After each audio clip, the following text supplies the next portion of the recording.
And Russian authorities said no, so they've filmed that other crap. Which is looking so much better right now. So how much better would this film have been if it weren't for the sound mix? The sound mix was horrible. It's flat out cartoon. It is flat out a Looney Tunes cartoon. Not even Looney Tunes. You know what? I think Looney Tunes, I think Bugs Bunny and them would have bowed their head in shame because it's so cartoony. It's bad. so over the top. When it's the eating scene between Ron Perlman and Callahan, Canali and Callahan, like their eating sounds. It's not it's all needed. And it's disgusting to a degree. I have no idea why somebody thought this would be a good idea. This will put it over the top. Yeah. Lots of and there's farting noises, and there's just so... And it's not Jones. No. Like Jones, he can't even do his bit in this film. He's caught twice starting to do that, and he's told to stop. Yep. Like, well, that's his spiel. That's his thing. In the first scene, when he's doing it with Christopher Lee's writing on the board or drawing on the board, and then halfway through it, he stops because Christopher Lee throws the eraser at him. But then there's still sound effects that you would naturally assume were him. Like the farting noise with Harris, who's behind everybody. But it's not him. No, it's not. It's just added, and the actors clearly did not know that all those things were going to be added because there's no reaction to them, which is the worst part. It's like... Well, it's like they having them is the worst part. Yeah, but it's like they realized they had a bad movie and they're just like, whatever, we'll just put more crap in it. Maybe this will make it funny. It's like the sound mixer's 12-year-old got a, it's like you go ahead and you do it. You want to take a shot at this little Billy? Okay, let's put farts out and cartoons and it's wishes and pops and it's a bad film that takes away from it. Like it makes it worse. It makes it so much worse. It somehow makes it worse. Also, I'm pretty positive Callahan's boobs has the Jaws theme attached to it.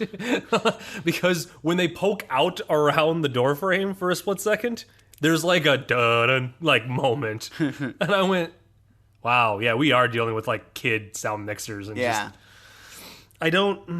So, the writing is bad. The writing is not, no.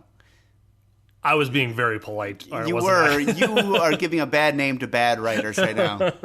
The writing was terribly horrible or horribly terrible. Whichever one is worse, that's what it was. This might be right next to The Room as far as the worst written film I've seen. But at least The Room is funny bad. It's so bad you can still laugh at it. Right. This movie is so bad. It's not even funny. No. It's depressing. I am not going to lie. I got sad at one spot because I went, this is so far from where we started. Yes. I actually felt bad for the characters because I'm that's not what... No, this is wrong. This movie is so bad. It's so horrible. It's so not at all what these characters should have become, but they did. And I got emotional for a character's well-being. You were crying there for a little bit. It got close. It got close. I know you're a big Jones fan. And then I just kept rubbing my head and feeling bad.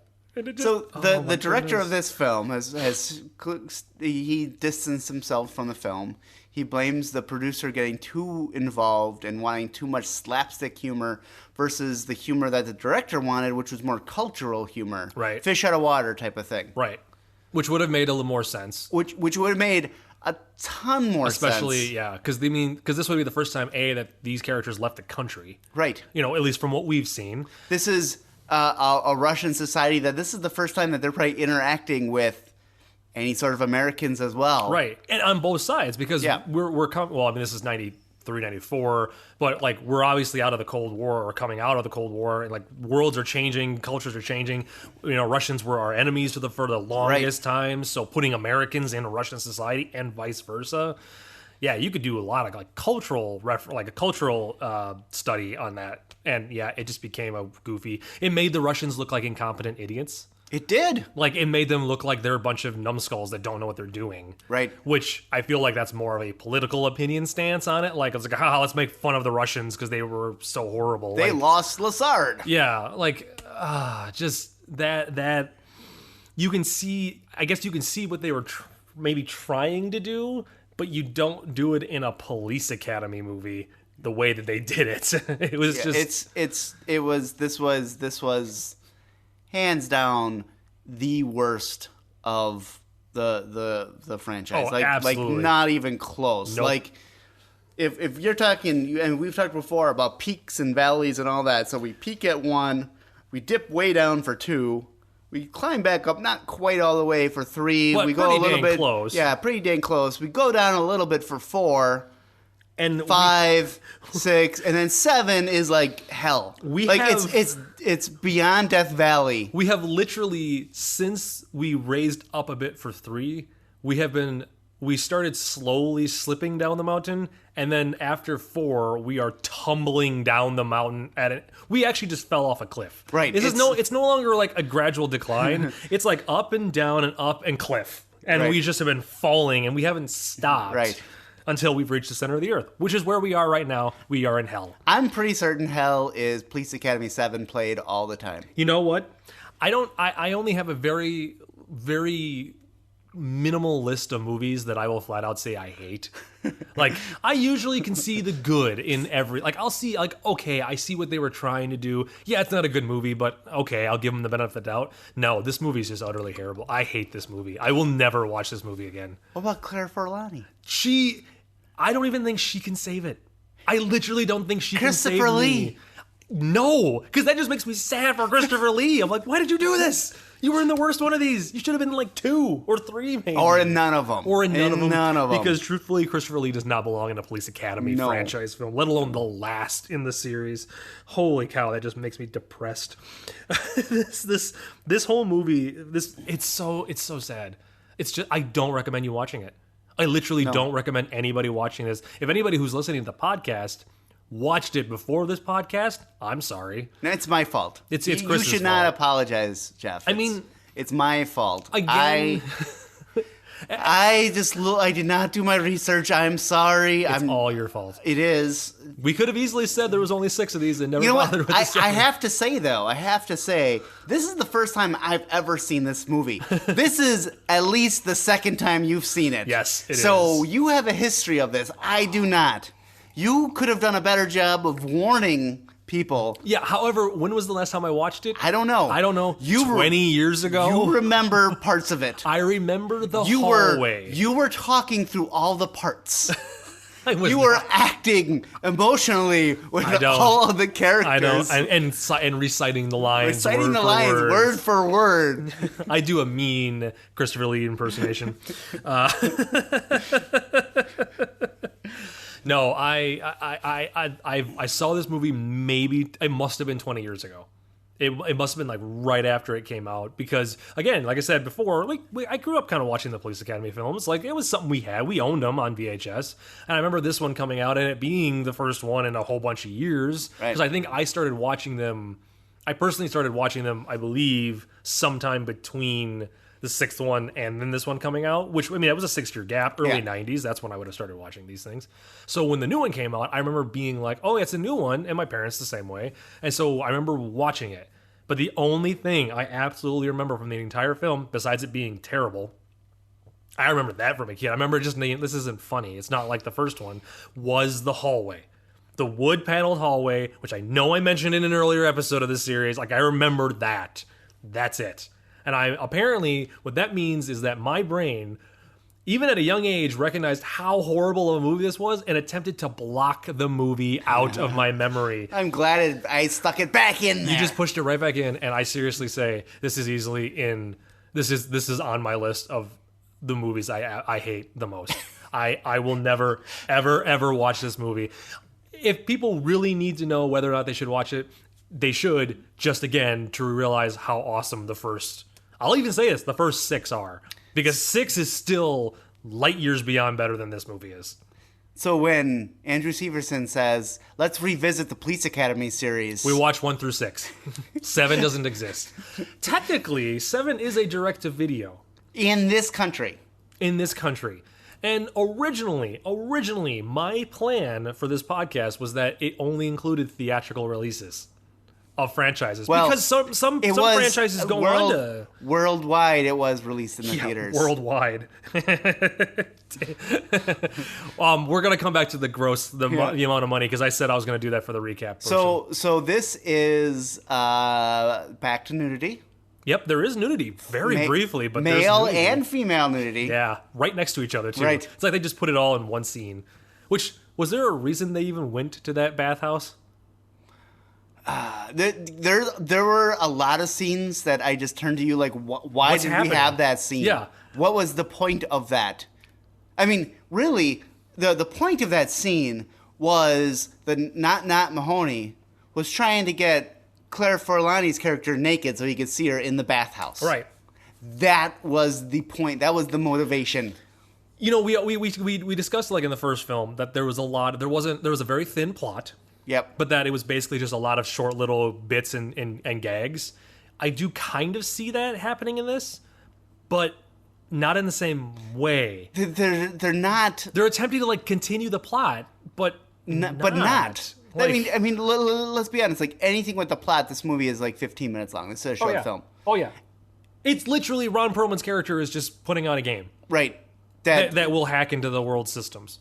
Yeah. That's the plot of the movie. Mm-hmm.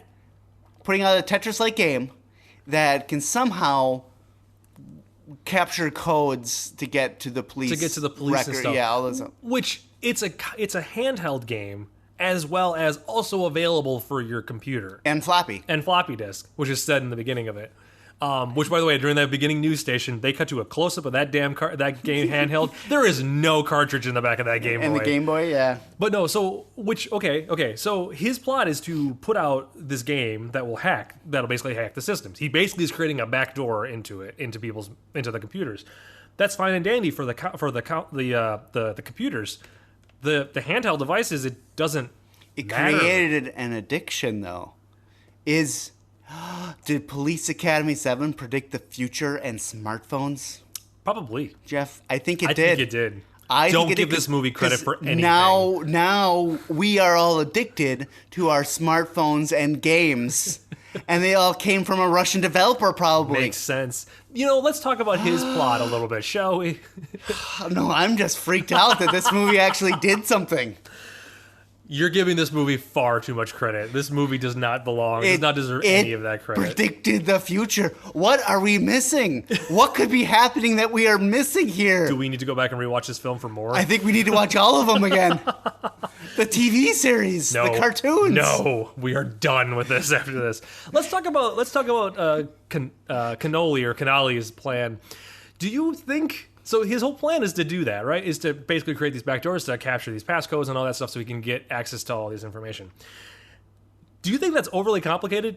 Do you actually think his plan of just creating, which he's already done, a very addictive video game that everyone's going to buy and play, Tetris. would that not be more beneficial money-wise to him?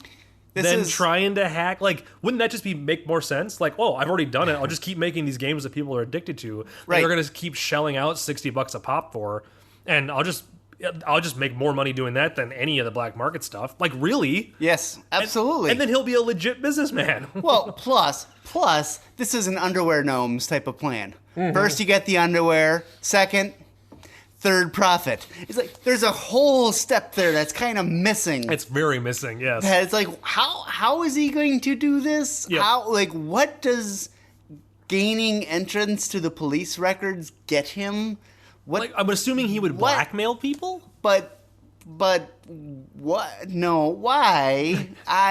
Was it going to be more than the police? Was it going to be like banks and stuff like that? Do you think? That would make more sense. I think I was right? sleeping during that part. It's a short movie. We both fell asleep for a good hour and 10 minutes. Oh my gosh, it was so bad. But I guess it's such a thin. I mean, even thinner than the first film's plot. We did go back to form though, that the plot was basically done within the first 5 minutes. You knew True. exactly what was going to happen. It's like, yep, here it is. He wants to become Yep. rich. So we went back to formula there. This is the first non-blonde Mahoney girlfriend. Also true. They've all had blonde. Yep. This is Non-Mahoney / known Mahoney. Mahoney, no Mahone, Mahone, and not Mahoney. Not Mahoney. This is also the furthest explored relationship of any of the Mahoney, not Mahoney characters. Which, in all fairness, happens in the first 45 minutes of the movie and then just kind of stops for the rest of the film. Well, she comes back. She comes says back. goodbye to them, and that's why she's there at the end. But really, like, they do the whole development, which I do agree. It is the most developed of any of the relationships. But then, yeah, it's kind of done. And it's like, oh, okay. Like not done as in the relationship's not done. It's just, it's time in the plot. It's fully is done. developed. It's Yep. fully developed. It's fully developed by They've 45 minutes kissed in. many times by this time, like twice. That is more than I think Mahoney actually kissed anybody That's true. in any of the movies, because I don't think he ever kissed anybody. I was just thinking, I was like, I don't Maybe remember him. he kissed in the first one. See, I don't remember him kissing Sharon Stone. No. I don't remember him. I don't remember him kissing anybody else.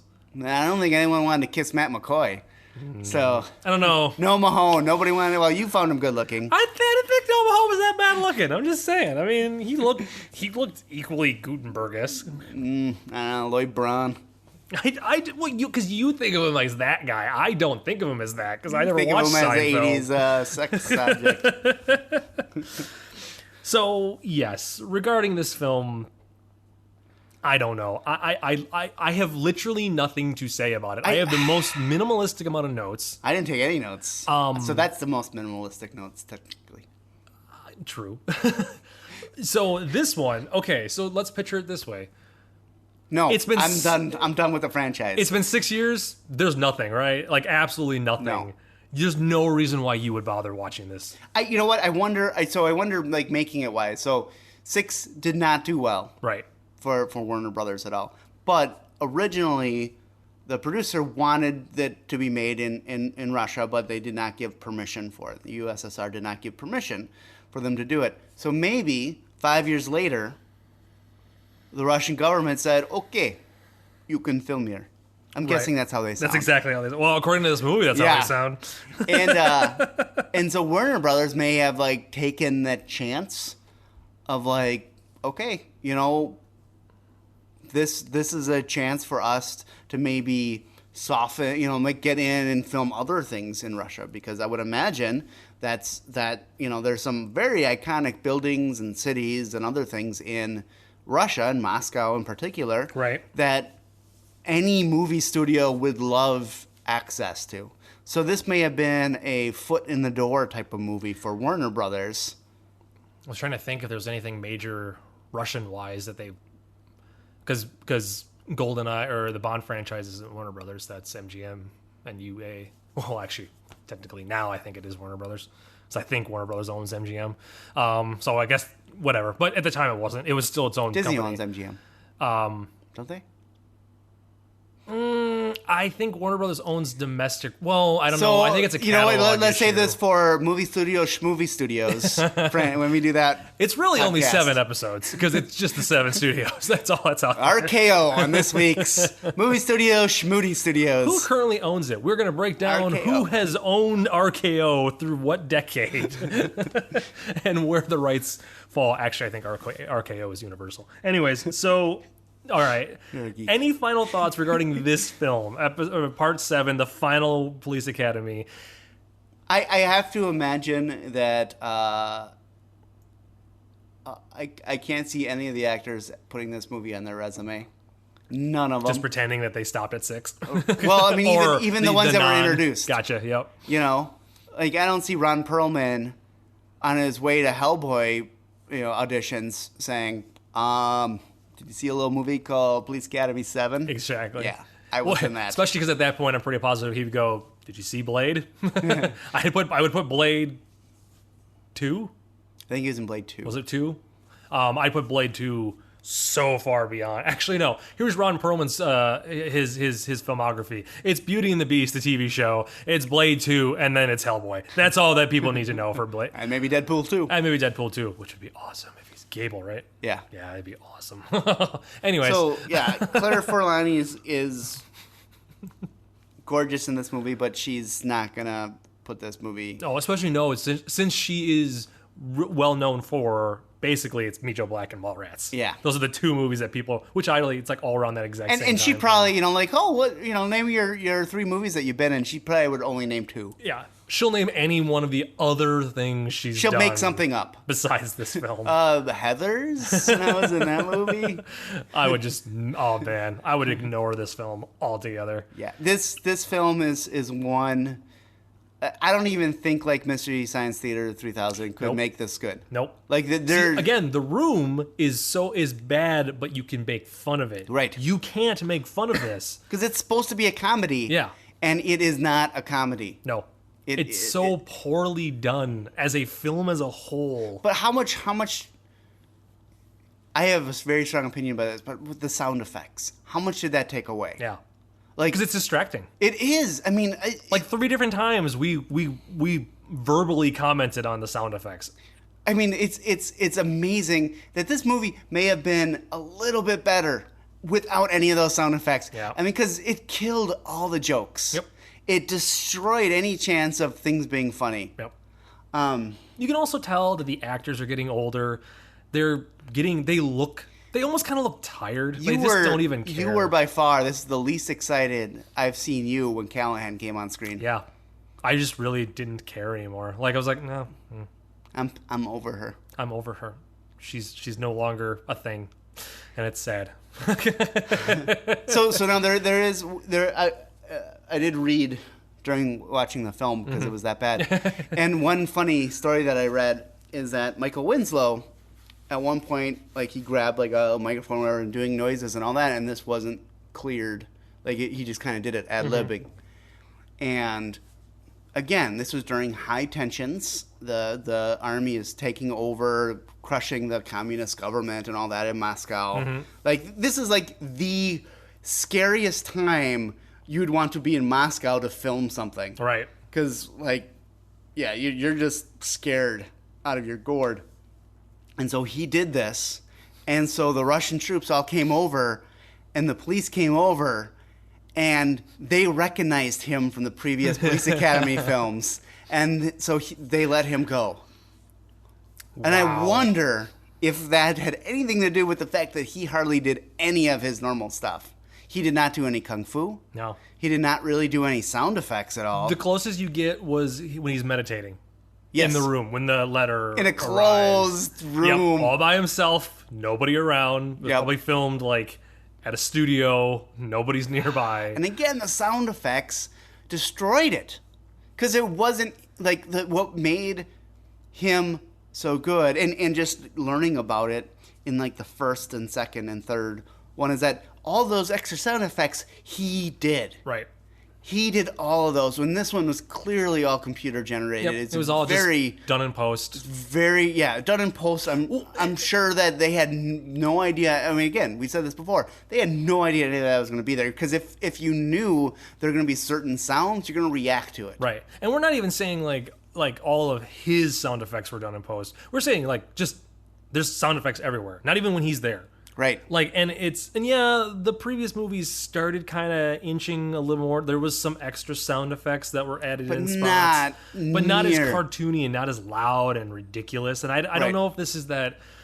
I mean, there was an era in the '90s where there was straightforward comedies, but then there was these kind of really cartoony, goofy comedies that did like the Disney live action like movies that were done, like Blank Check and like the Mighty Ducks even had like those types of movies in the 90s kind of had the occasional over the top cartoon. those were made for kids. Right. Now, do you think this I don't had think some sort of kid like they were No. trying to? No, that's not the market that they're going for here. They had nudity in it. That's true, and and the only people that would have known. But so that's one of those like, well, then why? Why did they bother doing it? If they knew the market was for the adults or the people who grew up watching the Police Academy films, then why bother putting the cartoony Because stuff in? it completely changes the whole feel of the franchise. Do you think this movie was an attempt to get people to remember the Police Academy franchise, so that when the cartoon came out, People would watch In the the TV cartoon show? and the TV show.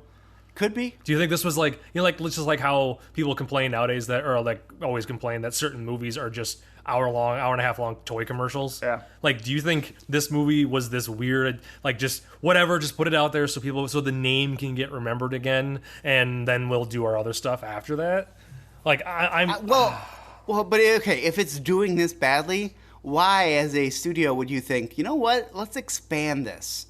Let's go TV. Let's go cartoon. We can do this. This is our chance. so the cartoon came out in '88.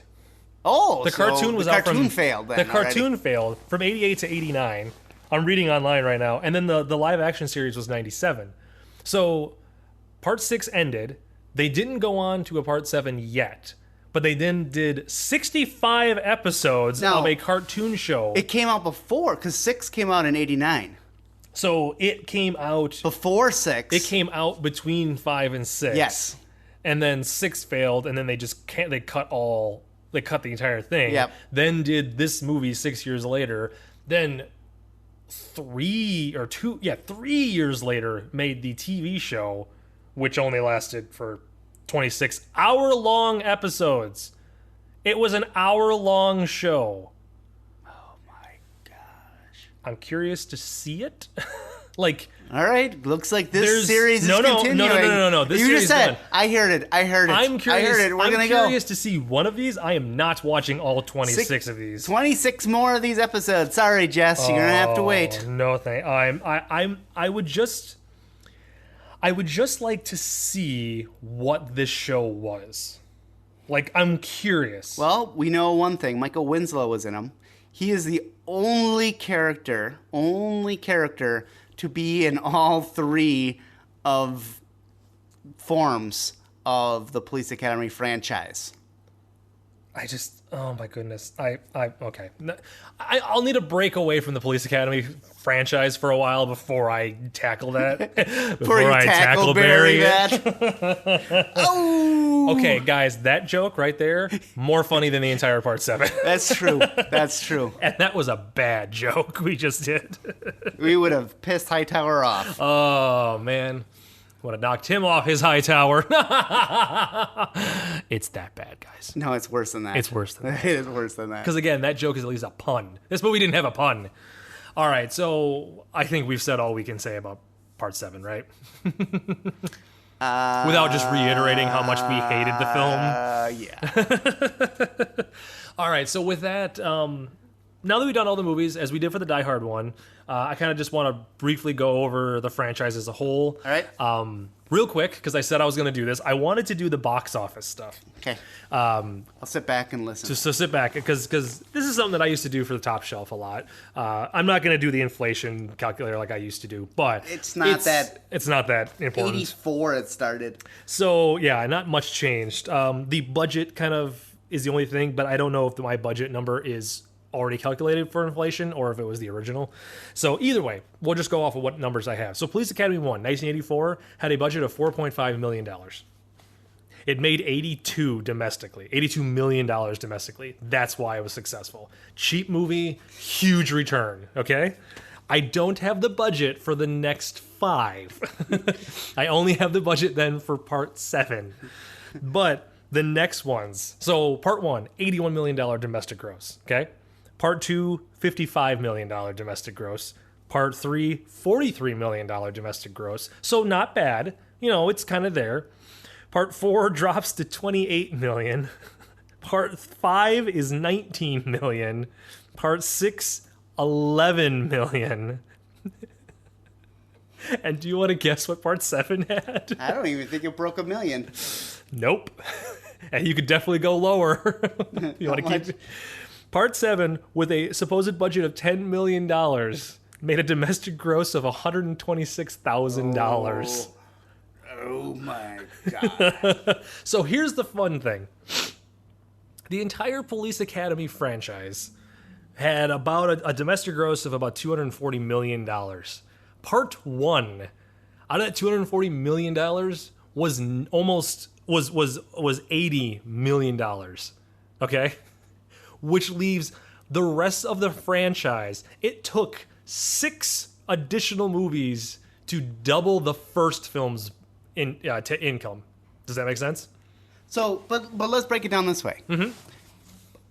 Overall, the budgets were probably a total of $30 million. Between all of them? Well, yeah, because if you think, well, the fourth one, so the first one was 4.5, and then the last one was 10. Right. So you got 14 million, and then between the other one, you probably based upon what it looked like, yeah, they probably gave them like between maybe 5 and 10 million. Because I'm guessing that a lot of that 10 million was just to pay Russia to be able to film there. Yeah. Because there wasn't anything spent on anything else. No.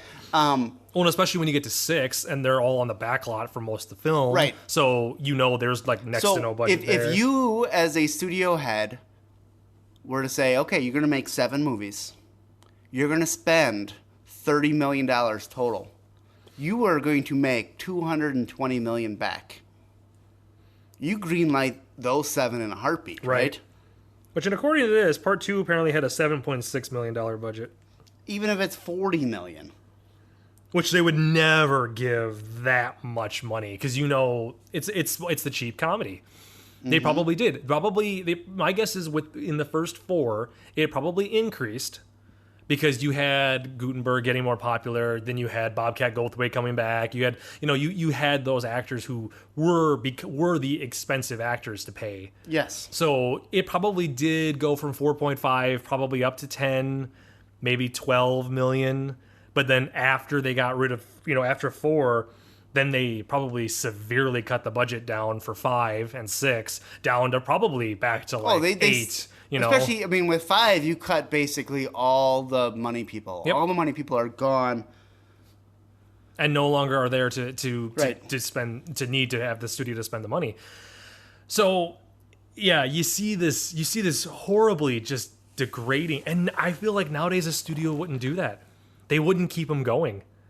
Because you see studios where they release 1, and even if it is profitable, but it's not as profitable as they want, they ditch the series. They don't bother continuing with it. Right.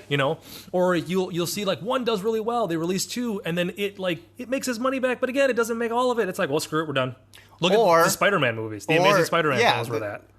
And then the Sony crap had happened. But that was a good reason. That was most of it. Sony was like, "Oh, that's not working out," and they're done. And then you have Adam Sandler movies that just seem to make money overseas, so they keep making them.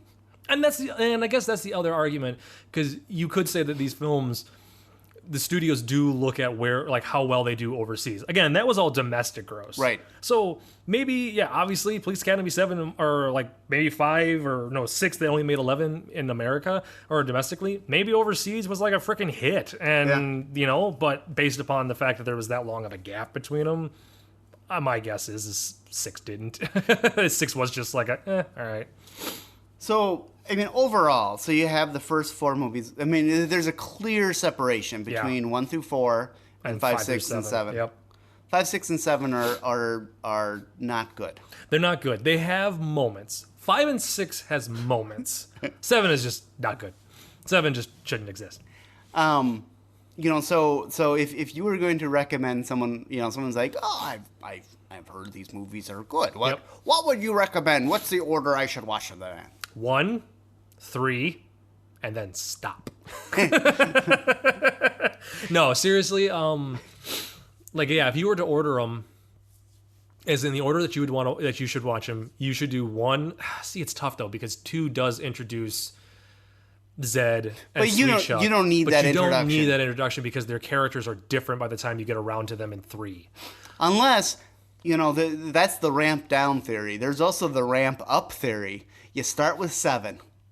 People wouldn't make it past 7. Are you kidding me? If you ordered them so it was worst to best, all right, so watch 7, then watch 5. I would have such a 6. better feeling about these movies. Because right now, I do not want to watch another Police Academy thing. It ended so horribly. Yep. It's like someone you love a car or something like that, and you get into a huge accident with that car. You don't want to drive. Yep. For a long time. For a long time, you're just done. The way that this series ended, it is really, literally a car crash. It is a car crash. It was a flame that was lit, that got snuffed out, got stomped on, got destroyed, burned again, and then completely just obliterated. Yeah. And you're like, there's nothing left of what I remember I that mean, flame being. Harris. So Your analogy was better with a car. I Yeah. turned it into a torch analogy, which did. is weird. So, like, you see, so normally in a franchise like this, you would want to see characters develop, right? Harris devolved He devolved so much. so badly that he became a joke Yep. by the end. He became a joke of a joke by Right. the end. Like, it wasn't even, again, it's a photocopy of a photocopy at this point. Like, it's one thing in 2 when Proctor is introduced. Because really, Proctor is the I forget their names from 1. The 2 cadets that yeah. like side with Harris Yep. and help Harris. Proctor took over those 2 That characters. roles, yeah. That role, and he is a little bit bumbling, but he's still. I mean, even in 2 and 3, he has parts where shows that he's capable and all that, right? I mean, even technically in part 6, when they're in the stakeout, like trying to get his attention. He's aware of what's happening. He's not a complete idiot. It just, I mean, it just all those characters fall apart, and you know, we talked about this last time. There's no straight man at all. So you're having all these jokes go by, and no one is laughing. No, because everybody in the movie is trying to be the comic relief. Yep. Everybody. If you're gonna make anybody be serious, if you're gonna try to get like the people who are supposed to be funny, then what you need to do is you need to at least make the bad guys serious. And they were not serious. No, why? Like Ron Perlman can be a good serious actor. Why is he being funny in this movie? Well, he wasn't. Why? I said trying. The word is trying to be funny. But I mean, we look at this whole franchise. So it starts out with 1. So you have the one you have Mahoney who looks at the camera. Yep. Who winks. You know, he knows it's a joke and all that. Things happen, but all the other characters are kind of developed by the actors. They have their traits, Right. But inherently, they're not all funny. They might be in funny situations, or Hightower pulls doors off and stuff like that because that's funny, but it's within his character. Right.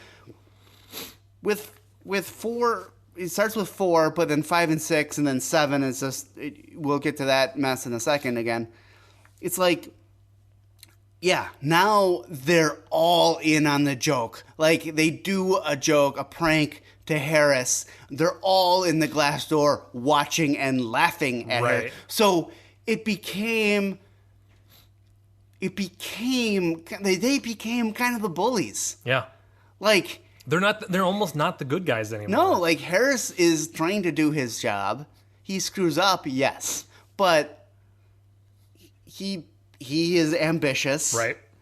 And they do things to make fun of him, to belittle him and all. I mean, it's just. You could argue that in the first couple of films, well, the first one, I guess, because when he leaves, but even with Mauser, you can argue that the pranks they pull on Harris and Mauser were warranted because we have seen Mauser and Harris be dicks to them, Yes. belittle them. So it's a comeuppance. Okay, he deserves that. As the franchise goes along, it just becomes they're screwing with him because he's there. Yes. And then it's not, because then that's when they become the bully. Because it's like, well, but they don't need to be doing that. Why are they doing that to him? Yeah. He didn't do anything to them now. He did stuff to them in the past, but Yeah. not now. Especially in 7, where he's one of them going over to Russia. Yeah. And he's a surveillance expert at some point. But he is part of the group now, and Yeah. yet they're still making fun of him, Yeah. and the pranks are usually at his expense. Yeah, he is the most part of the group in this in Yes. 7 than Yep. he was out of all of them, because Yep. all the way up to this, even through 6, he is still a separate person Yep. who's working parallel, or maybe has to work with them, but not in this capacity. He's literally just like if he was Hightower or Tackleberry. He's just like a character like that. So Hightower was supposed to be in 7. Mm-hmm. He was written to be in 7, but Bubba Smith, when Hooks' character wasn't written in, and he said, you know what, I'll be in it if you write a role for Hooks. And they said, no, we just can't get her, we just can't fit her in. Which is just bullshit. Yeah. It comes down to money. And so Hightower said, well, I'm going to pass then. And so they had to rewrite it to put... And they put Harris back in. And you can definitely tell. And you can tell that okay, now Tackleberry is the big guy, so he's got the strength comedy. Mm-hmm. Harris is kind of awkward in a skirt, so we'll put him in the ballerina scene. Yep. There were scenes that were clearly written for Bubba Smith's character that may have worked better. I don't know. It's hard to say. If I were Bubba Smith, I'd be like, that was the best decision I've ever made in my life. Yep. Be like, oh, that kind of sucked. Okay, I'm good then.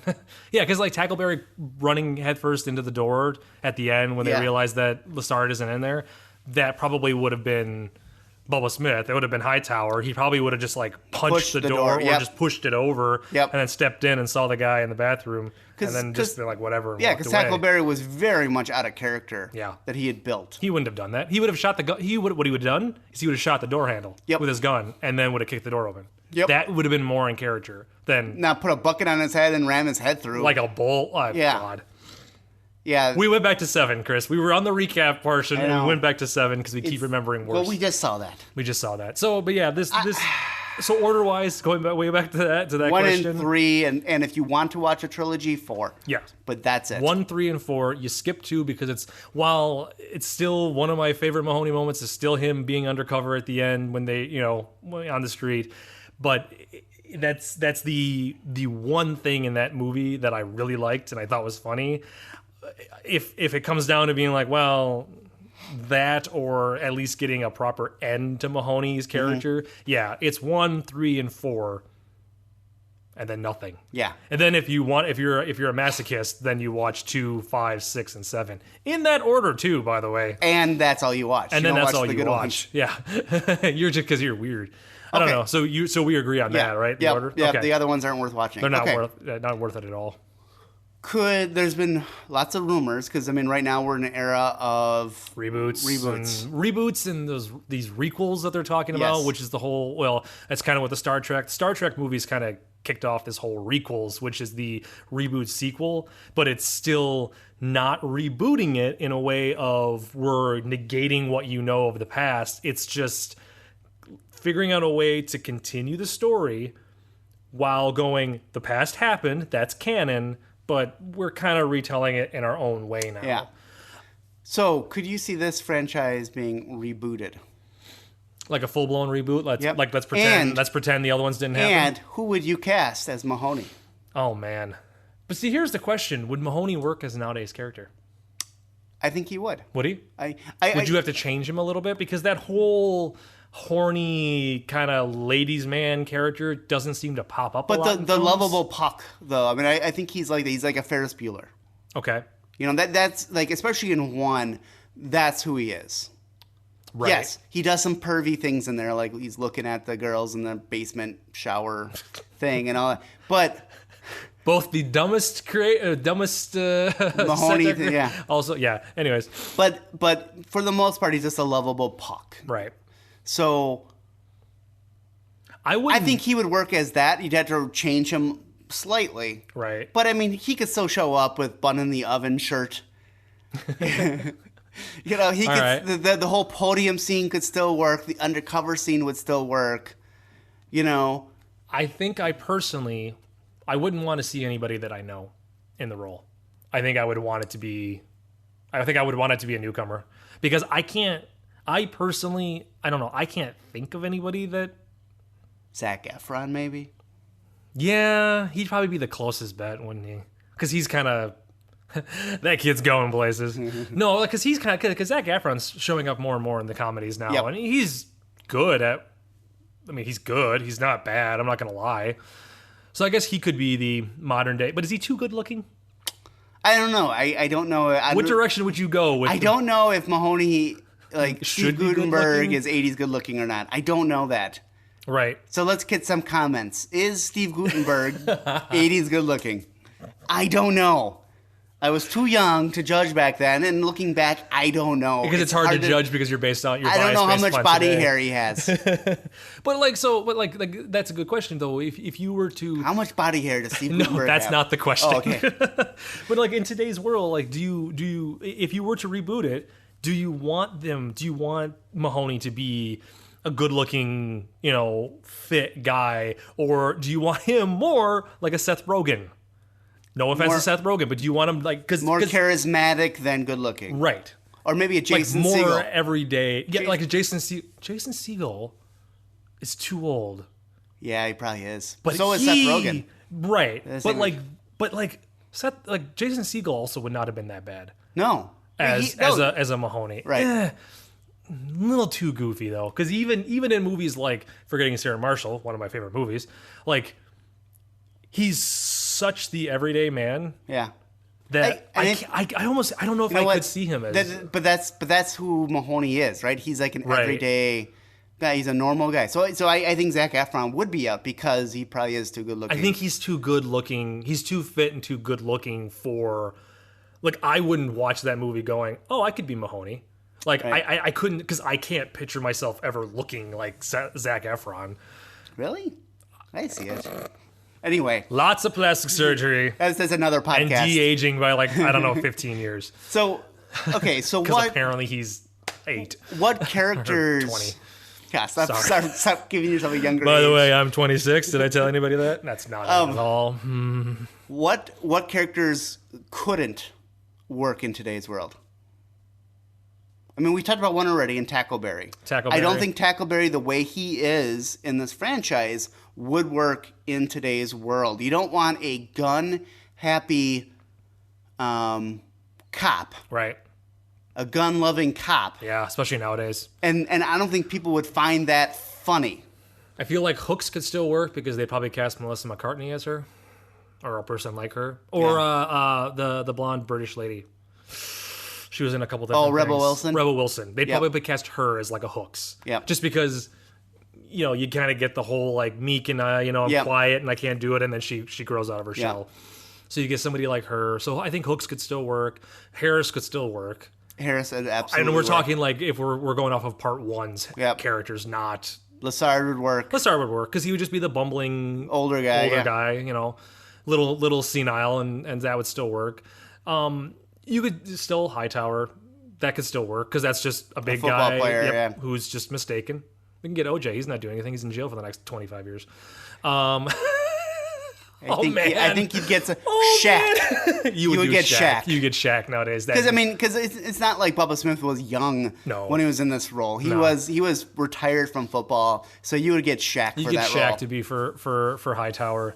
I think Callahan could still work because that's your sex symbol-ish character. But Kim Cattrall was in the first one. The that's sex true. figure. That's true. Callahan was just the tough woman with the boobs. Basically, Right. literally all she was in the first film because that was that 80s I noticed trope. the new poster you got. The life-size one? Yes. I paid is a it- lot of money for that. Why is that wrinkled? It's not wrinkled. What are you talking about? That one's not wrinkled. I have 2 of them. But I don't know. See, actually, I don't know. Would that character be necessary? Because it's not an 80s movie anymore. Right. Would Callahan even be needed to be there?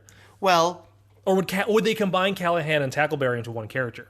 they could, because in many ways they were the same. It's just that one just like punching guys in the balls, the other one loved guns. Right. So you could do that.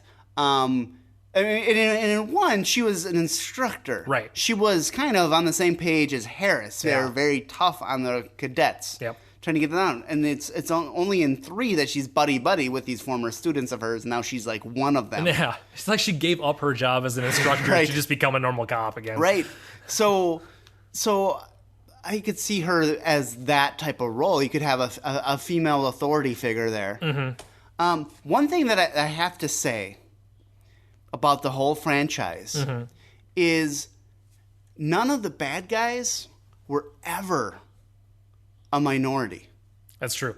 None they of were them. all white guys. They're all white guys. Actually, and for the well, I guess except for the bad guys in 1 and 3. Yeah, they were never. They were always white guys. They may have been part of the gang, but the leaders of the gang Yeah. were always white guys. We're always white guys, Like, and fairly well-to-do white guys too. right. Because then, especially when you get to 6, it's a freaking mayor.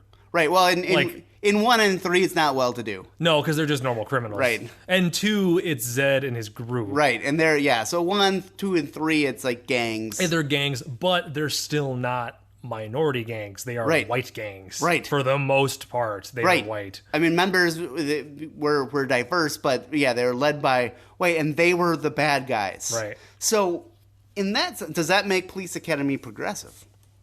Because it wasn't... They didn't stereotype. Right. Because I think they went away from stereotypes. Mm-hmm. Right? I mean, there were some tropes in there, and, you get 2 and 3 that has some racist, some 80s racism in there. With the Korean guy? Yep. Yeah.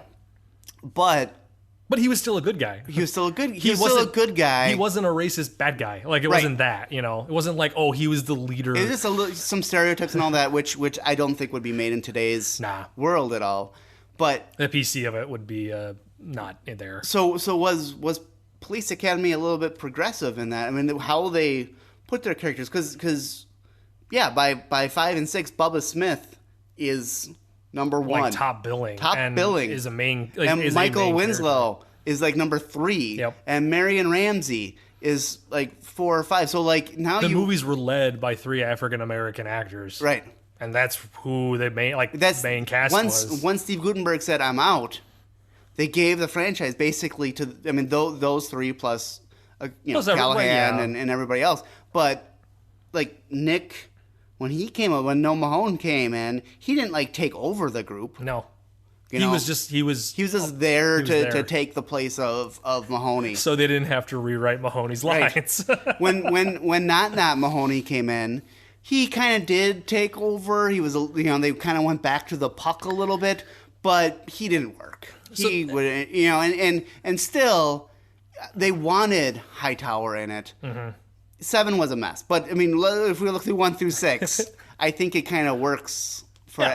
I mean, I'm not saying they were groundbreaking and they were like ahead of their time and all that, but They opened the eyes of America. No, I but will say that, I mean, not falling to stereotypical tropes for minority hell, characters. Lethal Weapon 4 fell into the stereotypical Right. trope by And the how bad many- guys being Korean or whatever. Like, it got... Right. How many Part 2 was Russians. how many bad comedies fall into that? Yeah. Because it's an easy joke. Yep. I mean, think of all those not It's easy to make racist comments. Yeah, all those parody film, Mm-hmm. the all those that are out now. They're all about the stereotypes and all that stuff. Right. I mean, okay, in 6 you got Hooks and Hightower rapping at one point. Oh, I'm so glad we skipped that conversation. But so you got little things, but it's not like overbearing, and those aren't the main jokes. Like Right. they're not like and that was boiling down those characters just to the stereotypes. And even in 6, it was less of like a racial comment as it was much just the era and the fact Yeah. that rap was really taken off, and rap was generally done by black people or African Americans at the time. Like, that's what was happening. So that's even more of a Pre-Snow days. that's just before Eminem took over. No, before Vanilla Ice took over. God, a world of Vanilla Ice. No, we need to watch Cool as Ice. That's not a franchise, thank God. Anyways, Teenage Mutant Ninja Turtles is. Hello, Lindsay. No, my gosh, I watch that with my nieces. They like them. But no, like yeah, I don't know. The whole. I'm also curious to know what they would do with a Police Academy movie nowadays, because I don't think they would do the same script. They would have to change it somehow. Because Well, that's not the movies they make nowadays. Did they ever shoot anybody? Like shoot and killed, or just shoot? Just shoot people. I don't think they ever shot a person. I never in any saw of a these person movies. get shot, and like I don't remember seeing a person get shot and like falling down. Obviously Hightower or Tackleberry shot his gun. Yeah, at people and guns stuff, were shot. but never Hit like, anybody. Nobody ever you never saw blood coming out. You Right. never saw blood. No, Well, I mean, to be PG by this point, there's not going to be any blood. But not even like a little bit on the lip or anything like that. No. I don't remember seeing any blood. That's an interesting concept. So I mean, they are not very violent films at all. 24 Jump Street will be Police Academy. After they get done with their Men in Black thing, Part 4 will be a Police Academy film. A parody of a parody. Might as well, Of a right? parody. So, okay, that's a good question then. Is the well, see, because that's just two cops undercover. That's not actually like at a police academy. So that is not a. But No. do you think a 21 Jump Street with the one with obviously the newer one, not the original TV show? Do you think that's that's the direction a police academy film would go? Because if they redid it, do you think they would get somebody like Ice Cube? Ice Cube, right? Wasn't he the? Because it's not LL Cool J. Whoever the head of the police state, it's Ice Cube, right? Yeah. Right? Don't look at me like I'm an idiot. Like Yes, it is Ice Cube. Okay. Now- Do you think they would take a script like Police Academy and to modernize it, they would change those sort of things? They would change it and update it. Lassard wouldn't be an old white guy. Do you think they would make him be more of a street tough, or a street smart older cop? So, At what point does it no longer become a Police Academy film? well, I think okay, if we boil down Police Academy, it's the ensemble cast. Right. That seems to be the most important element, because even with 7, when you had limited people that were still part of it, you still had an ensemble cast. Not one of those characters led. Right. They all had their parts, they all had their bits, and they all were equally important or bad. So I think that is the most important. Whereas a 21 Jump Street, that's focused on those two. It's a buddy cop film. It's a buddy cop film, not an ensemble right? film. Okay. So 21 Jump Street to me is more Lethal Weapon-ish. Yeah. Than this. Than the Police Academy. I don't know if there is a franchise that is similar to this right now. Then the question would be: does the franchise become? Does Police Academy reboot become? Does it stay mainly comedy focused, or does it slip more into the comedy action genre? Do you think they would push the action a little bit more, or because the first one's the first one's plot was literally just a bunch of new recruits at the police academy, and then the one that doesn't want to be there, and he's trying to get himself out of it because that's legitimately it. But then ultimately finds that he likes it there and becomes a cop, and then there is an action he likes set her piece. there. True. Yeah, well, the third act of 1 and 3, and you could argue 4, is more action. Right. Which you would I think you would have to do. They would still do that nowadays. Yeah. Because then there's nothing. It's literally just it's training, and then they graduate, and then that's it. Like there's no climax to show that the lead or the quote unquote lead, the Gutenberg, the Mahoney character, like grew as a person, and now he's actually working together when he wanted to kind of just be alone. So here's a film that just popped in my mind that is more in line with this franchise. I think Old School. Okay. You have a reluctant lead who doesn't want, doesn't quite believe in the fraternity thing, but eventually does. Right. You have very much a ensemble cast, and it's not just the 3 main people of like doing everything. They all have parts or things that they're doing, and it's a lot of small little vignettes of things, and the overall story basically skips Act 2. And then you have the action of Act 3. That's a good point. So Old School is kind of the closest that I can think of off the top of my head of like, because it is an ensemble cast for sure. It's not. I mean, because this is the at the time the biggest star of it was Vince Vaughn. Like Will Ferrell was on SNL. Yeah, he was on his way up, but he wasn't the big star he is now. And Luke Wilson is the second Wilson brother. I mean, Owen Wilson is the big one. Luke is number 2 still. Yeah. I mean, he's still better than any Baldwin brother, not named Alec. But but he doesn't have, like, Owen Wilson is the cream of the crop for the Wilson brothers. He's very close to that. But either way, Vince Vaughn was the biggest star. And again, Vince Vaughn wasn't a big star at this point either. He was the biggest name. he had been in things people recognize because he had Right. been in Rounders. He had been in Honestly, Craig Kilborn may have been the most recognized person. because he was on television. He was at the on moment. television for so long. Yep. He had SportsCenter, and then he had his talk show. Yep. So really, when that launched, it got people aware of these people. So Steve Guttenberg became aware when Police Academy launched. Bobcat became a bigger star because of it. I mean, he was in the later ones, obviously. And I feel like if they rebooted Police Academy, it would actually be a combination of 1 and 2. I think they would pull certain characters. I think they would try to bring back a Zed-like character.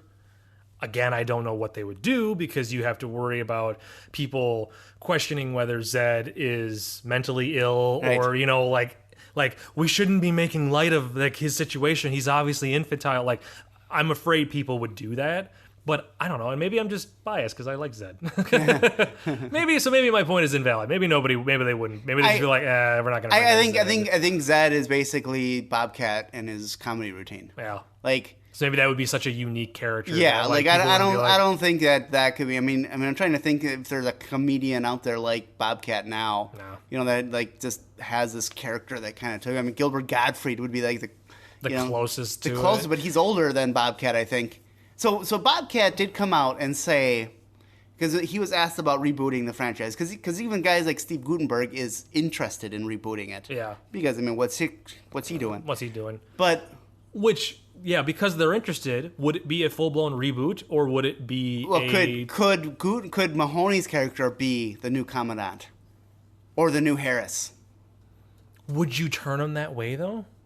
Because now you would turn Mahoney into But what either if- an idiot or Well, what if you turn it around though? So now Mahoney is in that position that Harris was in, and the recruits are taking this very serious. And Mahoney's trying to say, you can have fun doing this too. you gotta lighten up. Like you got to basically. lighten up because yes, it's a serious job, but you need to lighten up and release the stress that you have.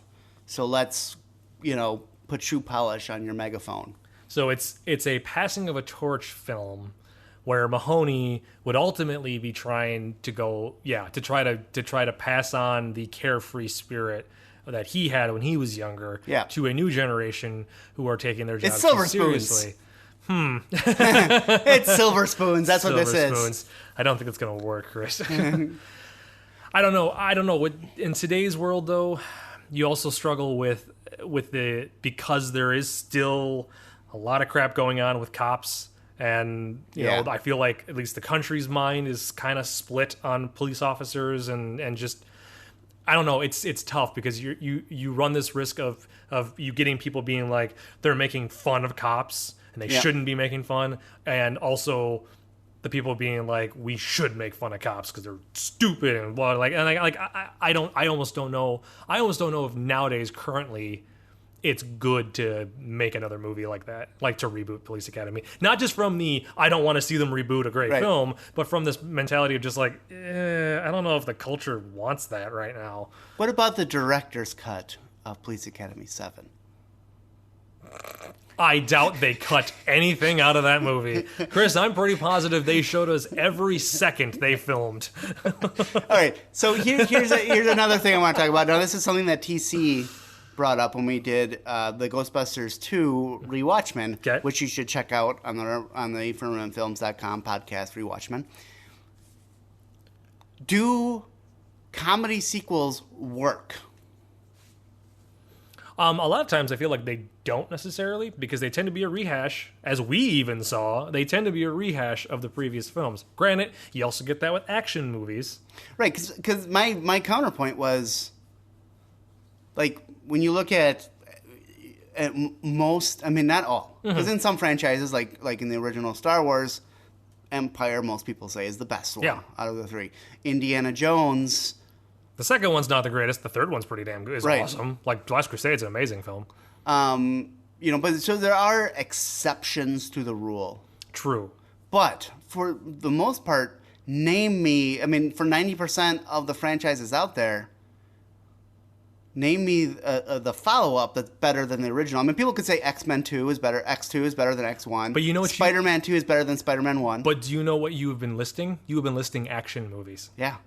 Not Comedies. The Hangover. Part 1, I enjoy Part 1. It's fun. Part 2, stupid. I hate the second Hangover film. This is the exact same argument that TC had. Yeah. Part 3 of The Hangover is better because they do the classic where Part 2 is literally a carbon copy of the first one, doesn't work. Part 3, they attempt to do stuff from the first one that people liked while going a different direction, so it's better, but it's not quite there. Would you consider Toy Story a comedy? Yeah, it'd be a family comedy. Because there's enough jokes in that. So that's a franchise that works. That's a franchise Because, that I mean, works. 3 was just fantastic. Oh, yes. And you can Three say makes that, you 3 works on an emotional level. right. But it does grow the characters. But does Toy Story 3 work on an emotional level because it had been such a gap between the two? That now we were older as people? Well, the characters grew, right? The characters grew for us. Is Toy Story the current Police Academy? The fact that they're making more of them? Right. Probably. If they could It's an ensemble if cast. they could crank out one of those movies a year, they damn well would be on Toy Story 12 right now. Woody, You know that. Woody is Steve Gutenberg is Mahoney with the blonde girlfriend. Who's Harris? The bear. Skull.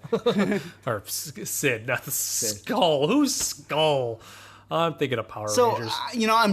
That's a good point. I'm sure that there are some. I mean, and I think you'll see this probably better than anybody, because with this series, I mean, even the diehards, they go down. I mean, they go down. 1 is super high, 2 2 falls, 3 3 goes back rises, but 4, 5 go down are downhill from 4 3. is downhill from 3, but 5 is the cliff. Right. Which is now that's interesting because that's something I want to start using in future franchises. Is does this franchise have a cliff? Yeah. Because right now, Die Hard, the franchise, 5 is the cliff. 5, you're like 4, you're at least still sliding down. 5, you fall off the mountain. This 6, you're still sliding down. As much as I didn't care for it, but it's still better. 7 Compared is to the 7, cliff. yeah. 7, you are gone. You are dead. There's no coming back from 7, and that will be interesting to see if there is a cliff for any future movie. I think your next planned franchise won't have that because it's a little bit different. It's not a True, 'cause it's not it's a continuing a story, Right. Basically, so it's not. It just happens to be in 3 parts. Right. At that point, that's very true. But I think other franchises, as you take them, and we've pretty much named everybody that's going to be doing them. We've literally named like the next 10 years of this podcast. So as you do those, I think that would be an interesting It's question. just an And interesting little thing. And just see if it kind of follows, especially those that are more than 3, see if it follows the same pattern. Yeah. Because both Police Academy and Die Hard follow the same pattern. Mm-hmm. Way up, way down, up, down, and then down, and then just off. Yeah. And I will even argue just from the movies that we just listed, stuff like The Hangover. The Hangover is one that is good. It goes down and then it comes back up for a third. And then like Ocean's movies, in my opinion, first I love the first. Second one I hate because it's weird and it wasn't an Ocean's movie. I found out later on, and they just made it an Ocean's film. And then the third one is like, oh nope, you're back. Which then means the fourth one would suck, probably. But then you could argue that with so many different franchises that it bounces around like that. The Pirates films are another one that a lot of people like. I love the first one. The second one is okay. The third one's a little better, and then the fourth one is just crap. And now a 5th one's coming up. Oh my goodness. That'll be our next series. That'll be interesting. Well, yeah, it'll be interesting to see in the future. And that's in every one of these series. So now Die Hard, I picked up some stuff to do. Now we're onto this one, which was definitely a challenge. The Police Academy franchise was a challenge coming off of Die Hard because Die Hard let us do a certain type of podcast episodes that we couldn't really do, which we found out after the first episode that we couldn't do with the Police Academy films. And now we're moving on to more. I'm not going to announce what the next one is yet, just because I want to make sure that everything can still work with that being the next one before I announce it. So, and then if it doesn't, then I'll announce it once I have the decision. We'll probably take a little bit of time off between this and the next one, just like we did for the Die Hard one. But As soon as I know what the next franchise Can't is, believe you're holding out the My Little Pony franchise. man, there's like 28 films in that I know. franchise. I can't believe you agreed to that. Well, that's episodes 396 to 426. So That's it. You'll be doing that. Those are Chad Halverson. that'll be Chad. Chad and I will be doing the My Little Pony franchise. No. He's a brony. Who do you think I can do the Land Before Time franchise with? Now those movies, boy, woo! Those movies are like, that first one's like an hour and 5 minutes. You know that? It's a short little film. It's not Yeah. even a full length. Sorry, I just happened to look that back up recently. Because you're hoping. Because I'm hoping one day that'll be the Someone next will one. ask me. Who wants to do the Land Before Time? Littlefoot. Like, I'm just going. Let's have an hour-long dissection of Land Before Time 12. Let's do this. Fern Gully 18. Fern Gully 8. Oh my goodness. So with that, Called Avatar. any final thoughts? What was your favorite? Your favorite. Having seen all 7, what was your favorite Police Academy film? Absolute favorite. Only one. Well, it would be one. Would it be one? Yeah, I mean, I think if one as a standalone film works, it's funny. I put it in the same bracket as like Stripes. Yeah. Like it's great. They know what they got there. They got the jokes. They work. Yep. And it could have ended at that one. And you would have been completely okay with it. So would I. We'd be reviewing something else right now. Yep, But it wouldn't have been a Police Academy. right. But Curse them for making 6 more. They made me watch 2 horrible movies. And 1 that was good. And 4 that was okay. And then 3 was awesome. And then 2 was okay. Damn them. Damn you, Jerry Paris. But like 3, and even if they went 1 and 3 only, they followed up with 3 and just we're done. That would have been fine as well, because I thought 3 had some very funny moments. 3 was good. Well, again, if you listen to our reviews, you can tell we liked 1, we were okay with 2, and we really liked 3 after coming off of 2, and it's just been downhill. So it's definitely dregs. I will agree with that. So yeah, and I'll agree with you. 1 was my favorite, 3 was my very close second favorite, and then 2, and then 4. I would put 4 above 2.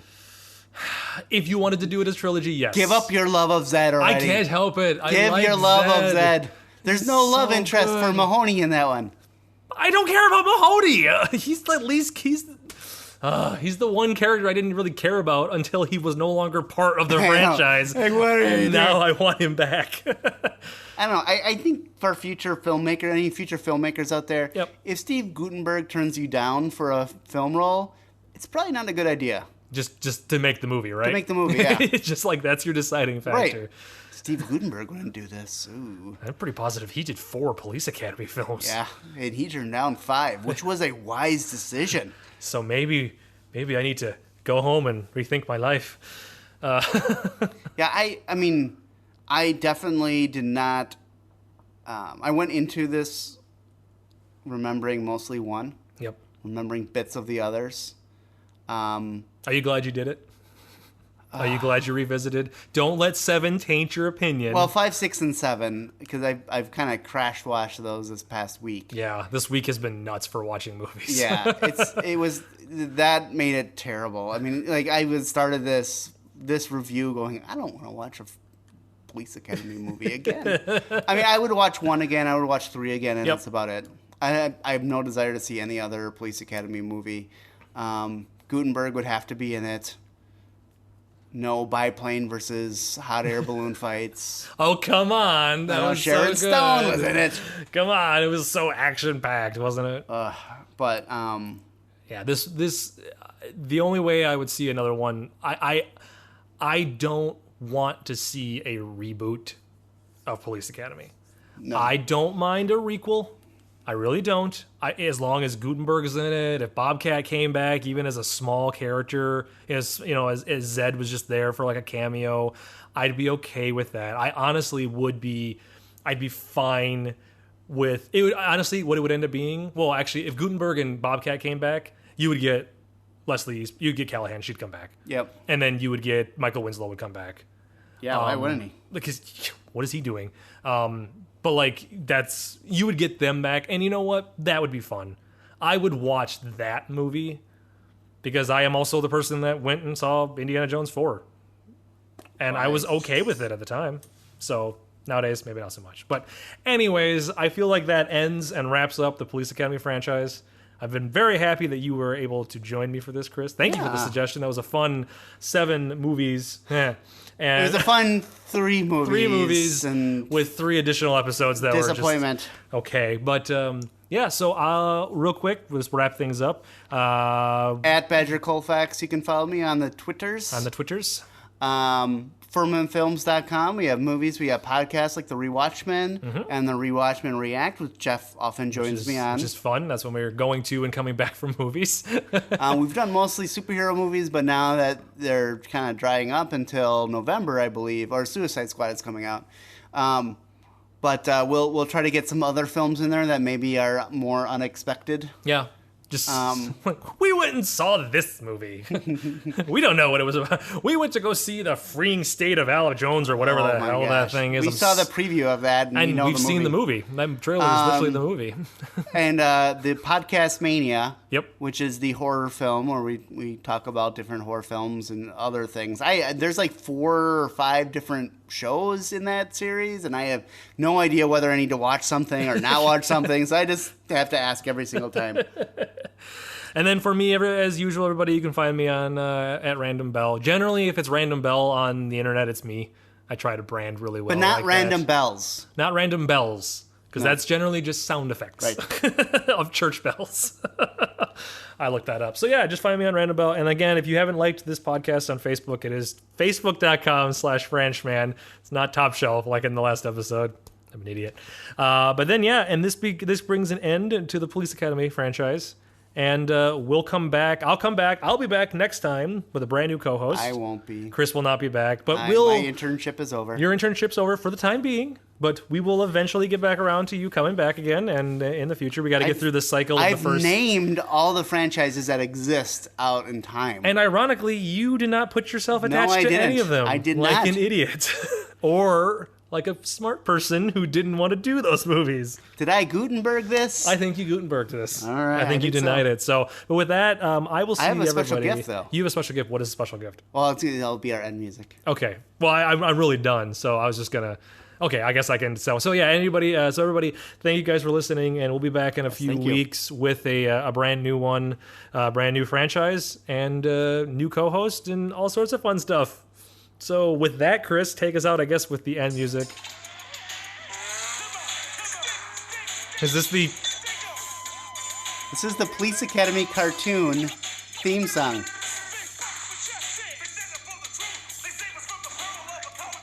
So 80s, it's not even funny.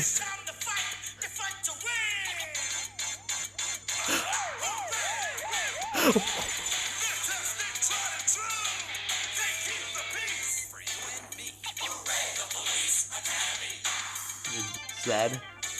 His hooks, his Gutenberg.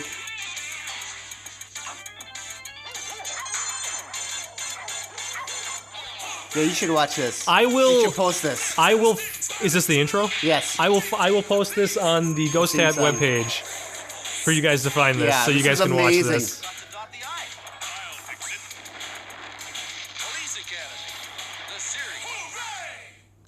Wow. Hooray! Okay. Goodbye, everybody. Bye, everybody.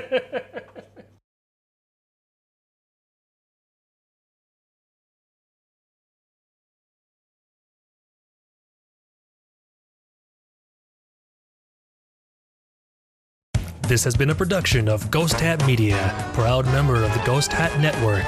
Find them online at www.ghosthat.net. I like the ending.